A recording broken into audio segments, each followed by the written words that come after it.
Bienvenue sur Contagion Comics et Vinyl, on se retrouve aujourd'hui pour une petite revue de l'Omnibus volume 1 de Batman by Grant Morrison. Restez avec nous, à tout de suite.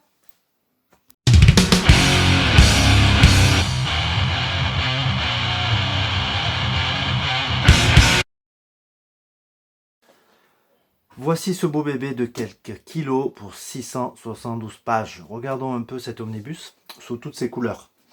Il s'agit bien évidemment de la version originale en anglais. Tout d'abord, la couverture. J'adore ce duo rouge et noir dans lequel le jaune éclate.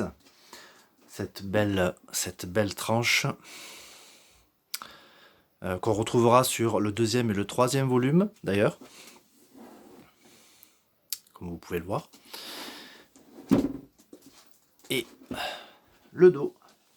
Cet omnibus donc recueille les numéros 655 à 658 de Batman, puis 663 à 683 et des histoires de DC Universe, numéro 1 et numéro 30 à 47. Des numéros magistralement dessinés par des artistes comme Andy Kubert, J.H. Williams III et Tony S. Daniel. On va l'ouvrir, on va enlever la dust jacket pour vous montrer un peu la manière dont DC Comics a travaillé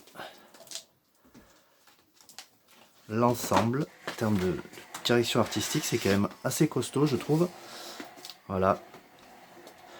J'espère que le numéro 3 sera aussi beau. On a tout inversé, vous voyez.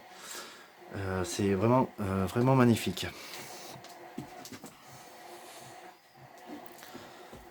Voilà. Alors, l'histoire. Hop, on va l'ouvrir un petit peu. Nous faisons face ici à l'un des plus grands conteurs de sa génération, j'ai nommé Grant Morrison. L'arrivée de cet auteur dans le monde de Chevalier Noir a changé le personnage à jamais. Il est resté 7 années sur le titre, pour le plus grand plaisir des fans de Batman. Ce premier omnibus, il y en a 3 en version originale, contient les arcs Batman and Son, le fils de Batman, et Batman Rip, au complet.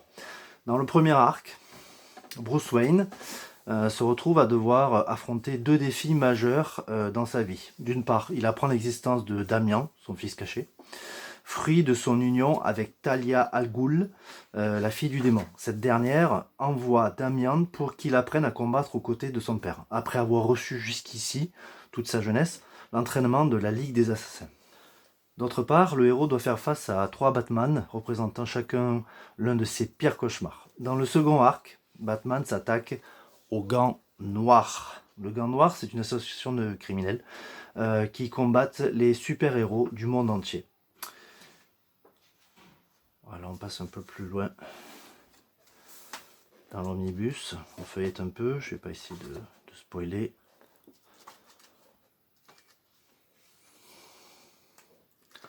C'est vraiment magnifique. Les dessins sont superbes, les couleurs superbes, le papier est parfait. C'est une belle édition. Pour conclure, ce volume de Grant Morrison présente Batman sous ses traits traditionnels qui font son histoire, tout en parvenant à créer une intrigue nouvelle et cohérente du début jusqu'à la fin. De ce fait, ça plaira autant à ceux qui découvrent l'univers du Chevalier Noir qu'aux connaisseurs de l'univers DC, tant les références à l'histoire de Batman, de ses débuts jusqu'au run de Grant Morrison, qui a débuté en 2006, sont omniprésentes. À l'unanimité, c'est un incontournable. On se retrouve bientôt pour une nouvelle revue de comics ou une nouvelle chronique de vinyle. Au revoir.